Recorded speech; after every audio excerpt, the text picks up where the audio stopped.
بسم اللہ الرحمن الرحیم۔ السلام علیکم، میں مدثر شاہی ایڈوکیٹ اور آپ دیکھ رہے ہیں لیگل ایشوز۔ جی، ربیع الاول کا مہینہ ہے اور 12 ربیع الاول اکثر لوگ سیلیبریٹ کر رہے ہیں، رسول اللہ صلی اللہ علیہ وآلہ وسلم کی آمد کی خوشیاں منا رہے ہیں۔ بڑا خوش آئند لمحہ ہے، بڑی خوش آئند بات ہے کہ رسول اللہ صلی اللہ علیہ وآلہ وسلم کی پیدائش کی خوشیاں، یعنی نسبت کس کے ساتھ ہے؟ رسول خدا صلی اللہ علیہ وآلہ وسلم کے ساتھ نسبت ہے، تو اس کو سیلیبریٹ کیا جا رہا ہے۔ یہاں پر یہ لمحہ، یہ بات یہ سوچنے کی ہے کہ رسول اللہ صلی اللہ علیہ وآلہ وسلم ان کا سیلیبریٹ کرنے کا طریقہ کیا تھا، کیسے سیلیبریٹ کیا کرتے تھے، کیا ہم اسی طرح سیلیبریٹ کرتے ہیں؟ اس میں دو اوپینین ہیں۔ ایک گروہ ایسا مسلمانوں کے اندر موجود ہے کہ وہ کہتے ہیں کہ نہیں، سرے سے رسول اللہ صلی اللہ علیہ وآلہ وسلم کی ولادت کا تذکرہ کرنا، ولادت کی خوشی منانا، یہ ٹھیک نہیں ہے، وہ اس کو نگلیکٹ کرتے ہیں بالکل۔ دوسرا گروہ ایسا ہے کہ جو کہتا ہے کہ نہیں، سیلیبریٹ کرنا چاہیے، حضور صلی اللہ علیہ وسلم کی آمد ہوئی اور ان کی آمد کی ہی برکت سے تو ہم مسلمان ہیں۔ وہ جو نہ تھے تو کچھ نہ تھا، وہ جو نہ ہو تو کچھ نہ ہو، جان ہے وہ جہان کی، جان ہے تو جہان ہے۔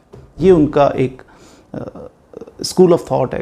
وہ کہتے ہیں کہ جناب رسول خدا صلی اللہ علیہ وسلم کے بنا کچھ بھی نہیں ہے، تو وہ تو محور ہیں، مرکز ہیں، تو ہماری محبتوں کا بھی مرکز وہی ہے۔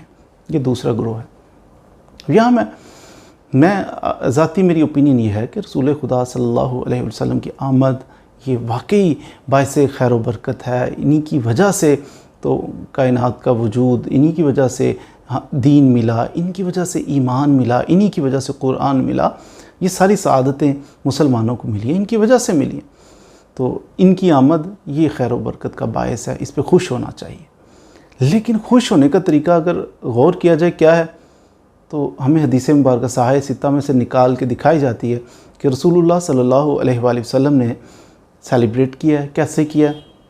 جب حضور صلی اللہ علیہ وآلہ وسلم ہر منڈے کا روزہ رکھتے تھے نا، ہر سوموار کو پیر شریف کو روزہ رکھتے تھے، پوچھا گیا یا رسول اللہ صلی اللہ علیہ وآلہ وسلم آپ روزہ کیوں رکھتے ہیں منڈے کا؟ تو آپ نے فرمایا اس لیے کہ منڈے والے دن میری پیدائش ہوئی تھی اور منڈے والے دن ہی مجھ پر قرآن نازل ہوا۔ مفہوم عرض کر رہا ہوں۔ اب رسول خدا صلی اللہ علیہ وآلہ وسلم سیلیبریٹ کرتے تھے اس وجہ کہ یوم پیدائش ہے، ہر پیر شریف کو سیلیبریٹ کرتے تھے۔ ہم بھی کرتے ہیں، کرنا چاہیے، بڑی اچھی بات۔ لیکن سیلیبریٹ کرنے کا انداز کیا تھا؟ روزہ رکھنا۔ اب ہم میں سے کتنے لوگ ہیں جو روزہ رکھتے ہیں؟ بہت قلیل تعداد ہے جو روزہ رکھ کے سیلیبریٹ کرتے ہیں۔ سیلیبریٹ کرنے کا انداز یاد ہے آپ کو کہ ایک دفعہ حضور صلی اللہ علیہ وآلہ وسلم کے صحابہ کرام موجود تھے، تو انہوں نے عرض کی یا رسول اللہ صلی اللہ علیہ وآلہ وسلم، وہ دیکھیں حضرت موسیٰ علیہ السلام کو فرعون سے نجات ملی تھی، تو یہود و نصارہ وہ جو ہیں وہ تو کرتے ہیں جناب، سیلیبریٹ کرتے ہیں اس دن کو، 10 محرم کو۔ 10 محرم کس طرح سیلیبریٹ کرتے ہیں؟ وہ روزہ رکھتے ہیں۔ تو آپ نے فرمایا کہ اگر وہ سیلیبریٹ کرتے ہیں تو حضرت موسیٰ علیہ السلام سے تو ہمارا ان سے بھی زیادہ گہرا تعلق ہے، ہمیں بھی سیلیبریٹ کرنا چاہیے، لیکن ڈسٹنگوش کرتے ہیں، ان سے تو کچھ فرق ڈال لیتے ہیں۔ ہم بھی سیلیبریٹ کرتے ہیں، ہم 9 یا 11 ان میں سے کسی ایک کو ساتھ ملا کے 2 روزے رکھا کریں گے۔ That is called celebration. یہ سیلیبریشن کا انداز تھا۔ تو مسلمان تو اس طرح سیلیبریٹ کرتے ہیں۔ اب یہ دوسرے جو طریقے ہیں، مثال کے طور پر جھنڈیاں کوئی لگا لیتا ہے۔ اب جھنڈیاں لگا لیں، سیلیبریشن کا احسن اعلیٰ انداز تو یہ روزہ رکھا جائے، اللہ کا شکر ادا کیا جائے، یہ ہے اعلیٰ انداز سیلیبریشن کا۔ لیکن یہ بھی سیلیبریشن کا ہی انداز ہے۔ جھنڈیاں لگا دی ہیں اس نے، جھنڈیاں لگا دی ہیں، یہ کفر نہیں کر دیا اس نے، یہ بحث والی بات نہیں ہے، تکرار والی بات نہیں ہے، جھنڈیاں لگا دی ہیں۔ اچھا اس نے جناب لائٹ لگا دی ہے، یہ بھی کوئی ایسی الجھنے والی بات، کوئی حرام کا ہم نہیں ہے، شریعت سے ٹکراتا نہیں، یہ بھی سیلیبریشن کا آسن وہ تھا کہ روزہ رکھا جاتا۔ لیکن اگر کوئی دیگر بھی کر لیتا ہے شریعت کے دائرے میں رہتے ہوئے تو وہ جائز ہے، وہ ٹھیک ہے، اس پہ الجھنا نہیں چاہیے۔ مثال کے طور پر کوئی بندہ ایسا ہے، جھنڈیاں لگائی ہیں، الجھنا نہیں چاہیے آپ کو، کوئی لائٹ لگائی ہے، الجھنا نہیں چاہیے آپ کو، کوئی جلوس نکالتا ہے، الجھنا نہیں چاہیے۔ ہاں کوئی اگر میوزک وہ ایڈ کر دیتا ہے بیچ میں، یہ غلط ہو گیا، غلط کو غلط کہنا چاہیے، غلط سے اوائڈ کرنا چاہیے۔ کوئی حور نکل آتی ہے جناب، فلاں شہر سے حور آ گئی ہے، نوجوان لڑکی ننگے سر وہ جناب سارے جلوس کے اندر، تو وہ غلط ہے، حرام ہے، ناجائز ہے، اسے اوائڈ کرنا چاہیے۔ تو اٹ سیلف یہ سیلیبریٹ کرنا حضور صلی اللہ علیہ وآلہ وسلم کی ولادت کو، یہ غلط نہیں ہے، یہ درست ہے، اچھی بات ہے کہ ان سے عقیدت، اور بھائی بات کریں نا، قرآن پڑھیں، بات کریں تو رسول اللہ صلی اللہ علیہ وآلہ وسلم کی تعریف کریں۔ کس کو اعتراض ہو سکتا ہے قرآن پڑھنے سے؟ کس کو اعتراض ہو سکتا ہے حدیث مبارکہ نبی اکرم صلی اللہ علیہ وآلہ وسلم کے اوصاف بیان کرنے سے؟ کس کو اعتراض ہو سکتا ہے؟ کس کو اعتراض ہوگا اس چیز پہ کہ اگر کوئی کھانا کھا رہا ہو؟ اعتراض ہاں وہاں پہ بنتا ہے کہ جہاں پر غیر شرعی کام شروع ہو جائیں، ناچ گانا شروع ہو جائے، ڈول ڈمکا شروع ہو جائے، تو یہ غلط ہے، تو وہ غلط ہے۔ بجلی چوری کی کنڈی لگا کے تو آپ جناب وہ ڈائریکٹ تار لگا کے تو بجلی چراغاں کر رہے ہیں، ناجائز ہے، حرام ہے، غلط ہے۔ ضرورت اس امر کی ہے کہ ہمیں رسول خدا صلی اللہ علیہ وآلہ وسلم کے اسوہ کے مطابق اپنی زندگیوں کو بھی ڈھالنا ہے، سلجھے ہوئے مسلمان بننا ہے ہم نے۔ اسوہ حسنہ ہے نا آپ کی ذات، اسوہ کا مطلب ہوتا ہے کہ جس کو فالو کیا جائے، یہ اسوہ ہے، ہمارے لیے رول ماڈل ہیں رسول اللہ صلی اللہ علیہ وآلہ وسلم۔ اپنی زندگیوں کو آج کے دن غور کرنا ہے ہم نے کہ ہم کیسے زندگی گزار رہے ہیں، کیا اپنے رول ماڈل کے مطابق ہی زندگیاں گزار رہے ہیں یا بالکل اینٹی گزار رہے ہیں؟ تو آپ کو پتہ چلے گا کہ اینٹی گزار رہے ہیں۔ ہر شخص اس کی دوڑ ہے پیسہ، آگے سے آگے۔ کسی کے پاس اگر لاکھوں روپے ہے، اس کی کروڑوں پہ نظر ہے کہ میں نے کروڑوں بنانا ہے، کروڑوں والا ہے اس کی نظر ہے میں نے اربوں بنانا ہے، اربوں والا کھربوں کے چکر میں ہے۔ کبھی سیٹسفائی نہیں کسی مسلمان کو آپ دیکھیں گے، ہر بندہ دوڑ میں، ریس میں نظر، اور جب ریس میں ہوتا ہے نا بندہ تو ہر وہ غلط صحیح کی پہچان بھول کے تو وہ پھر کرتا ہے۔ ہمارے ہاں گلا وکیل بڑے خطرناک ہیں، وکیل بڑا جھوٹ بولتے ہیں، اور جی ڈاکٹر تو آج کل بڑے جیبیں کاٹتے ہیں۔ حقیقت ہے، اس سے ڈینائی کون کرے گا؟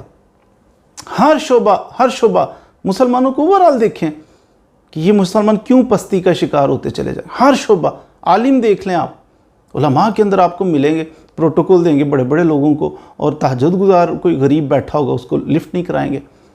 یہ ائمہ مساجد کو ہم ان کی قدر نہیں کرتے، ائمہ مساجد کی، اور ائمہ مساجد جو ہیں وہ اپنے پھر ان کے انداز ہے۔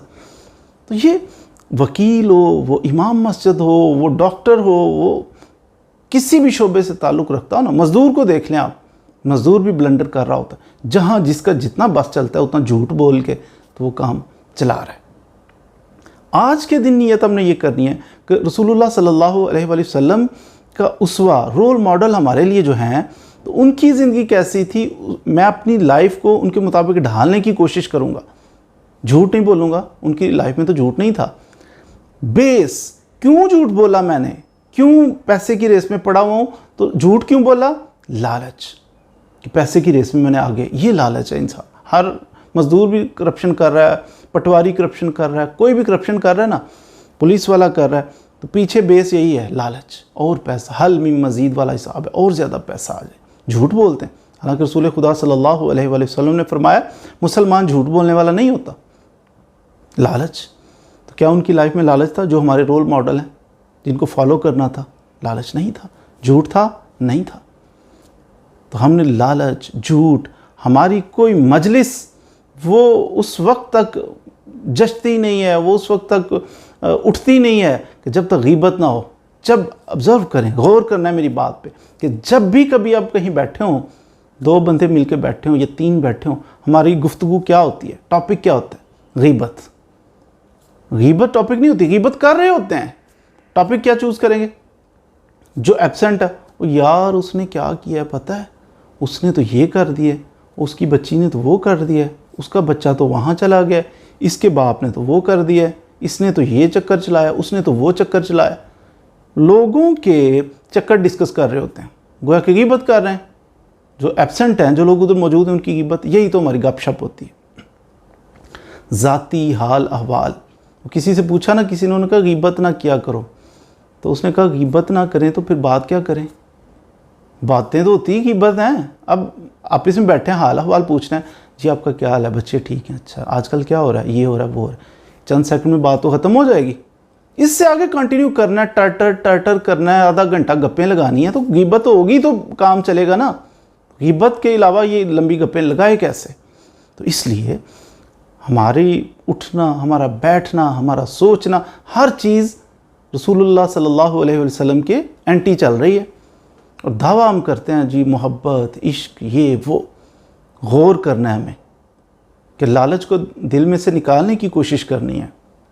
جیسی لائف انہوں نے سیکریفائس والی گزاری تھی، علم والی گزاری تھی، محبت والی گزاری تھی، شفقت والی گزاری تھی، نرمی والی گزاری تھی، وہ عادات اور وہ خصلتیں ہم نے اڈاپٹ کرنی ہیں۔ کیوں؟ کیونکہ وہ ہمارے رول ماڈل ہیں۔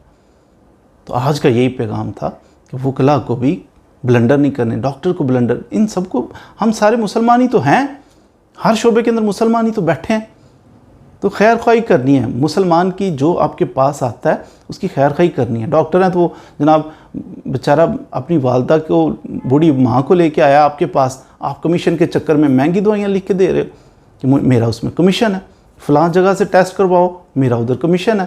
تو مسلمان کیا ایسا ہوتا ہے؟ تو ہم سب کو، وکیل صاحب ہیں تو آیا آپ کے پاس تو آپ انگوٹھے غلط لگا کے تو پراپرٹی کھا گئے ہیں وکیل صاحب، یہ کیا ہو رہا ہے؟ پٹواری ہے تو وہ جناب چائے پانی کے بغیر چلنے کے لیے تیار نہیں ہے، پولیس والے ہیں تو وہ جناب اور ان کی مار دھاڑ کے انداز ہی نرالے ہیں۔ تو سب ہیں، تو اوورآل ہم غور کریں تو ہیں تو سارے مسلمان ہی نا، لیکن رسول خدا صلی اللہ علیہ وسلم کی تعلیمات کو پس پشت ڈال دیا ہم نے۔ آگے کیا ہے؟ دنیا دنیا دنیا۔ تو دنیا سے تھوڑا سا منہ موڑیں اور عمل کی طرف آئیں۔ اللہ تعالیٰ ہمیں رسول خدا صلی اللہ علیہ وآلہ وسلم کے اسوہ حسنہ پر عمل کرنے کی توفیق عطا فرمائے۔ مزید ویڈیوز کے لیے ہمارے ساتھ رہیے۔ Thank you very much.